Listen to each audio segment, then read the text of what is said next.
श्वेता, श्वेता मैं आ रही हूँ श्वेता। श्वेता नदी के पानी में बहती हुई चली जा रही है। पूनम चिल्लाकर नदी में कूद जाती है। नदी के आसपास बहुत सारे लोग खड़े हो जाते हैं, मगर कोई पानी में उतरने की हिम्मत नहीं करता। सिर्फ पूनम बहती हुई नदी में तैरकर श्वेता के पास जाने की कोशिश करती है, मगर श्वेता बहुत दूर बहती ही चली जाती है और गहरी खाई की तरफ पहुंच जाती है। इस कहानी की शुरुआत 20 साल पहले होती है। मोहनपुर नाम के एक गांव में हरिहर और जानकी की शादी होती है और वो एक छोटे से झोपड़े में अपना घर बसाते हैं। शादी के 1 साल बाद उनको जुड़वा बेटियां होती हैं। अरे वाह, देखो जानकी, हमारी बेटियां कितनी खूबसूरत हैं। हाँ जी, देखना ये दोनों जब बड़े होंगे तब घर के बाहर रिश्तों की लाइन लग जाएगी। ये तो तुमने बिल्कुल सही कहा जानकी।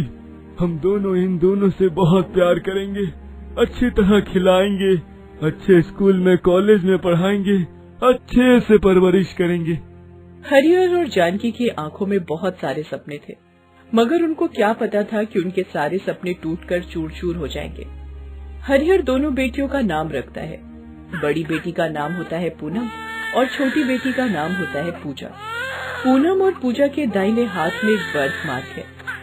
जानकी हरिहर से कहती है, देखो जी, दोनों के दाहिने हाथ में बिल्कुल एक जैसे दाग हैं। अच्छा ही तो है, जुड़वा बच्चों को ऐसा होता है, इससे पहचान करने में आसानी होती है। पूनम और पूजा थोड़े बड़े होने लगे। वो दोनों एक दूसरे को बहुत ही प्यार करते हैं, एक दूसरे के साथ खेलते हैं, कभी कभी झगड़ा मारपीट भी करते हैं। हरिहर और जानकी ये सब देखकर हंसते हैं और प्यार से दोनों का मन भर जाता है। ऐसे ही हंसते खेलते 3 साल बीत जाते हैं। दोनों में बहुत ही ज्यादा बॉन्डिंग है। दोनों की तबीयत एक साथ खराब होती है। देखो जी, दोनों में कितना प्यार है, तबीयत भी एक साथ ही खराब होती है। जुड़वा है ना, सुना है जुड़वा बच्चों में ऐसा होता है। एक दिन हरिहर जानकी और दोनों बेटियों को लेकर नदी किनारे वो लोग पिकनिक मनाते हैं, खाने पीने लगते हैं। पूनम और पूजा बैडमिंटन खेलने लगते हैं।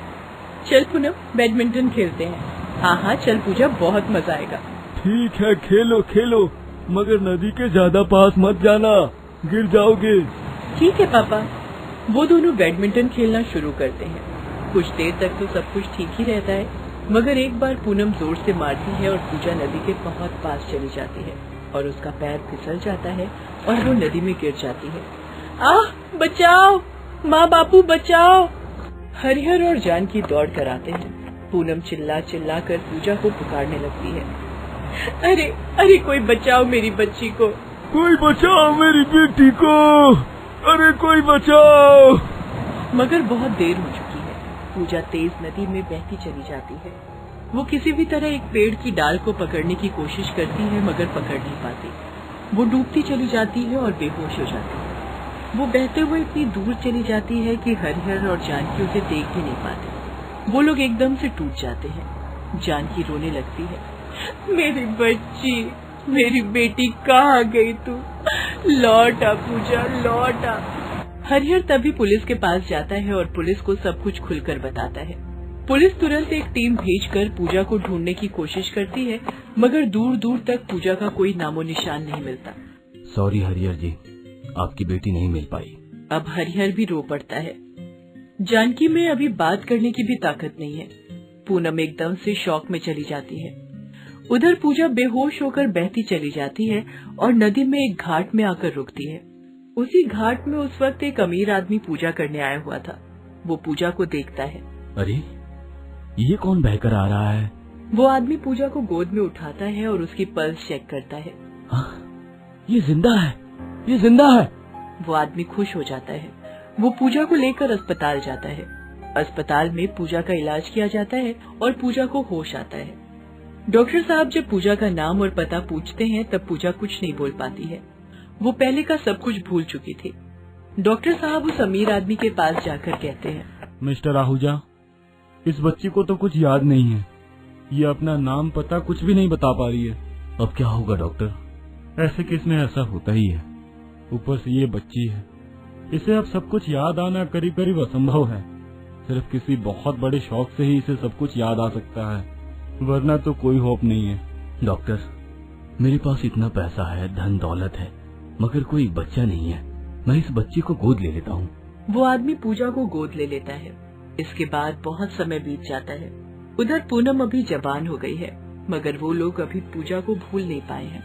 हरिहर और जानकी हमेशा पूजा के बारे में ही बात करते हैं। उस घटना के बाद से दोनों जैसे अंदर से टूट गए हैं। दोनों ने पूजा को ढूंढने की बहुत कोशिश की, मगर कोई लाभ नहीं हुआ। मगर अभी भी दोनों के मन में एक आशा है कि एक दिन तो पूजा जरूर मिलेगी। वो गरीब है। पूनम स्कूल के बाद शहर के एक कॉलेज में परीक्षा देती है और उसे कॉलेज से स्कॉलरशिप मिल जाता है। वो शहर में पढ़ने जाने के लिए तैयार हो जाती है। अच्छे से जाना बेटी, और हॉस्टल में अच्छे से रहना और अच्छे से पढ़ाई करना। हाँ माँ बापू, आप लोग चिंता मत कीजिए, मैं पढ़ाई खत्म करके ही लौट आऊंगी और आपको लेकर शहर चली जाऊंगी। पूनम चली जाती है। वो पहली बार शहर जा रही है। उसे पता नहीं है कि शहर के लोग कैसे होते हैं, वो कैसे पोशाक पहनते हैं। पूनम गांव में जो सलवार कमीज पहनती थी वही पहनकर चली जाती है और शहर पहुंचकर हॉस्टल में दाखिल हो जाती है। अगले दिन वो कॉलेज जाती है। कॉलेज जाकर वो एक दूसरी ही दुनिया देखती है। सभी लड़कियां छोटे छोटे कपड़े पहनकर घूम रही हैं कैंपस के अंदर। पूनम सलवार कमीज पहनकर गई है। अरे ये क्या, यहाँ तो सारी लड़कियां छोटे छोटे कपड़े पहनकर घूम रही हैं। किसी को शर्म नहीं आती क्या? तभी वहाँ श्वेता नाम की एक लड़की आती है। उसके साथ और भी 2-3 लड़कियां हैं। श्वेता दिखने में बहुत ही मॉडर्न है।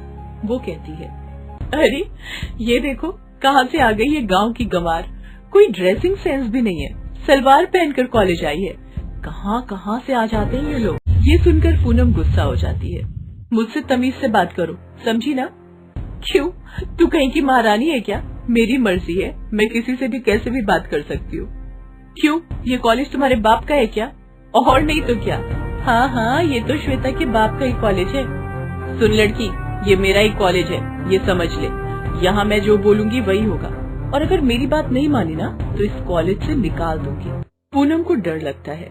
बहुत मेहनत के बाद उसे इस कॉलेज में दाखिला मिला है। यहाँ से जाने का कोई ऑप्शन नहीं है उसके पास। ऐ गवार लड़की, पहले ही दिन तूने मुझसे पंगा ले लिया, इसकी सजा तो तुझे मिलेगी ही। चल कॉलेज का बाथरूम साफ कर, चल। श्वेता पूनम को पकड़कर कॉलेज के बाथरूम में ले जाती है। पूनम चुपचाप बाथरूम साफ करके देती है। अरे वाह, एकदम चकाचक कर दिया। वो तो करेगी, झाड़ू देने वाली तो लगती है।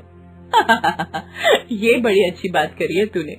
श्वेता और बाकी सारी लड़कियां पूनम का मजाक उड़ाते हैं। पूनम को बहुत बुरा लगता है। वो हॉस्टल लौट कर रोने लगती है। हे भगवान, ये सब क्यों हो रहा है मेरे साथ? क्या गांव की लड़कियों को पढ़ने लिखने का कोई अधिकार नहीं है? नहीं, हार मान लेने से नहीं चलेगा, मुझे लड़ाई करते रहना होगा। पूनम अगले दिन फिर से कॉलेज जाती है और कैंटीन में खाना खाने बैठती है, मगर तभी श्वेता आती है और खाना नीचे फेंक देती है। अरे बाप रे, खाना नीचे गिर गया। रोना आ रहा है क्या मेरी बच्ची को? कैंटीन में बैठे हुए सारे लड़के और लड़कियां पूनम पर हंसने लगे। पूनम वहाँ से चली जाती है। तभी उसके पास एक लड़का आता है। हाय पूनम, मेरा नाम सागर है। कैंटीन में जो तुम्हारे साथ हुआ ना, उसे दिल पर मत लो। वो श्वेता ऐसे ही है, उसके पापा का कॉलेज है ना, इसलिए उसको कोई कुछ नहीं बोल पाता है। सागर अच्छा लड़का है। पूनम के साथ उसकी दोस्ती हो जाती है, मगर श्वेता हर रोज पूनम को परेशान करती रहती है। अगले दिन श्वेता उसके पालतू कुत्ते को कॉलेज ले आती है और पूनम के पीछे छोड़ देती है। पूनम जान बचाने के लिए भागती रहती है। बचाओ, बचाओ! वो कुत्ता भौंकते हुए पूनम के पीछे दौड़ता है। ये देखकर श्वेता और उसके दोस्त हंसने लगते हैं। पूनम कॉलेज से निकलकर एक बस में चढ़ जाती है। इस तरह वो उस कुत्ते से छुटकारा पाती है। उसी रात को पूनम को बुखार आता है। वो बुखार के मारे तड़पने लगती है। उसी रात श्वेता को भी बुखार आता है। वो भी तड़पती रहती है। अगले दिन पूनम बुखार लेकर ही कॉलेज जाती है और उसे पता चलता है कि श्वेता को बुखार होने के कारण वो आज कॉलेज नहीं आई है। पूनम अपने ही मन में सोचती है, अजीब है, कल मुझे भी बुखार आया था और श्वेता को भी। ऐसा कैसे हो सकता है? अगले दिन श्वेता कॉलेज आती है और फिर से पूनम को तंग करने लगती है। कभी पूनम से वो अपना सामान कैरी करवाती है तो कभी अपना जूता साफ करवाती है। ऐसे ही 2 महीने बीत जाते हैं। कॉलेज से सभी को पिकनिक पर ले जाया जाता है, और वो भी नदी के किनारे। नदी किनारे पिकनिक के बारे में सुनकर पूनम डर जाती है, क्योंकि उसे बचपन की घटना याद आ जाती है। मगर सागर उसे मना लेता है। पूनम को अभी तैरना आता है। फाइनली वो पिकनिक पर जाती है। पिकनिक में सभी बहुत मस्ती कर रहे होते हैं। वहां पर भी श्वेता पूनम को परेशान करती है। उसका सामान वो पूनम से कैरी करवाती है। ऐसे ही सब कुछ चल रहा होता है। श्वेता अपने दोस्तों के साथ बैडमिंटन खेल रही होती है और तभी नदी के पास जाकर पैर फिसलकर वो नदी में गिर जाती है और नदी के स्रोत से बहने लगती है। सभी चौंक जाते हैं और नदी के पास आ जाते हैं। तभी पूनम चिल्लाती है, श्वेता, श्वेता, मैं आ रही हूँ श्वेता। श्वेता नदी के पानी में बहती हुई चली जा रही है। पूनम चिल्लाकर नदी में कूद जाती है। नदी के आसपास बहुत सारे लोग खड़े हो जाते हैं, मगर कोई भी पानी में उतरने की हिम्मत नहीं करता। सिर्फ पूनम बहते हुए नदी में तैरकर श्वेता के पास जाने की कोशिश करती है, मगर श्वेता बहुत दूर बहती ही चली जाती है और गहरी खाई की तरफ पहुंच जाती है। और तभी एक मगरमच्छ श्वेता की तरफ बढ़ने लगता है। श्वेता जोर जोर से चिल्लाती है। आसपास के सभी लोगों को यही लगता है कि आज श्वेता का आखिरी दिन है, मगर तभी पूनम को एक पेड़ की टूटी हुई लकड़ी मिलती है और वो उसे पकड़कर जोर से तैरने लगती है। लकड़ी का टुकड़ा हल्का है, इसलिए वो जल्दी से श्वेता के पास पहुंच जाती है। उसके बाद पूनम श्वेता को एक हाथ में पकड़कर पानी में डुबकी लगाती है और मगरमच्छ को धोखा देकर वो नदी के दूसरे किनारे पहुंच जाती है। इस तरह वो श्वेता को बचा लेती है। पूनम श्वेता को नदी से ऊपर उठाती है। श्वेता बेहोश है। तभी वहां पर डॉक्टर आते हैं और श्वेता का ट्रीटमेंट करते हैं। श्वेता को होश आता है। श्वेता आंखें खोलती है। श्वेता के दोस्त उसके पास आते हैं। श्वेता, तू ठीक तो है ना श्वेता? श्वेता? कौन श्वेता? मेरा नाम पूजा है। सभी चौंक जाते हैं। सबसे ज्यादा चौंकती है पूनम। मैं अपने माँ बापू और बहन के साथ नदी किनारे पिकनिक मनाने आई थी, मगर बैडमिंटन खेलते हुए नदी में गिर गई। मुझे अपनी बहन, अपने माँ बापू के पास जाना है। अरे, ये क्या कह रही है श्वेता? अगर ये सच है तो उसके दाहिने हाथ में मेरी तरह एक बर्थ मार्क होना चाहिए। देखो तो। पूनम श्वेता का दाहिना हाथ अपने हाथ में लेकर देखती है और उसे वो बर्थ मार्क दिखाई देता है। पूनम रो पड़ती है और कहती है, पूजा, तू पूजा है, मेरी बहन। मैं पूनम हूँ बहन, पूनम। पूजा पूनम को गले लगा लेती है। तभी वहां वो अमीर आदमी आता है, मगर श्वेता यानी कि पूजा उसे पहचान नहीं पाती। इसके बाद वो अमीर आदमी पूनम से सब कुछ कहता है, कैसे पूजा उसे नदी के घाट पर मिली, कैसे वो सब कुछ भूल चुकी थी और कैसे उस आदमी ने उसे गोद लेकर बड़ा किया। डॉक्टर ने कहा था कि किसी बड़े शौक के पाने के बाद ही इसे पुरानी बातें याद आ सकती है। आज वो सब कुछ हुआ जो इसके साथ बचपन में हुआ था, इसीलिए इसको फिर से सब कुछ याद आ गया। बेटा, मेरी बहन, आखिरकार मेरी बहन मुझे मिल ही गई। चल बहन, घर चल, माँ बापू बहुत खुश होंगे। पूनम पूजा को गांव ले जाती है। वो हरिहर और जानकी से मिलकर रो पड़ती है। हरिहर और जानकी की खुशी का कोई ठिकाना नहीं रहता। वो अमीर आदमी पूजा और पूनम को कॉलेज पास करने के बाद नौकरी दिला देता है। सभी शहर आकर खुशी खुशी जीवन बिताने लगे। ये कहानी है गर्भवती सावित्री की। वो बहुत ही गरीब है और हाथ रिक्शा चलाती है। कभी वो स्टेशन के पास तो कभी बस स्टैंड तो कभी किसी मॉल के पास सवारी के इंतजार में खड़ी रहती है। और जैसे ही उसे सवारी दिखती, वो उन्हें चिल्ला चिल्ला कर आवाज देती, मायागंज, रामनगर, श्यामपुर, आदमपुर। अरे, श्यामपुर चलोगी क्या? हाँ साहब, चलूंगी। कितने पैसे लोगी श्यामपुर के? साहब, श्यामपुर तो बहुत दूर है, 20 रुपए लगेंगे। 20 रुपए? अरे पैसे क्या पेड़ पर उगते हैं? मैं 12 रुपए से 1 पैसे अधिक नहीं दूंगा। सावित्री को कभी उसकी मर्जी के मुताबिक पैसे मिल जाते तो कभी उसकी उम्मीद से बहुत कम।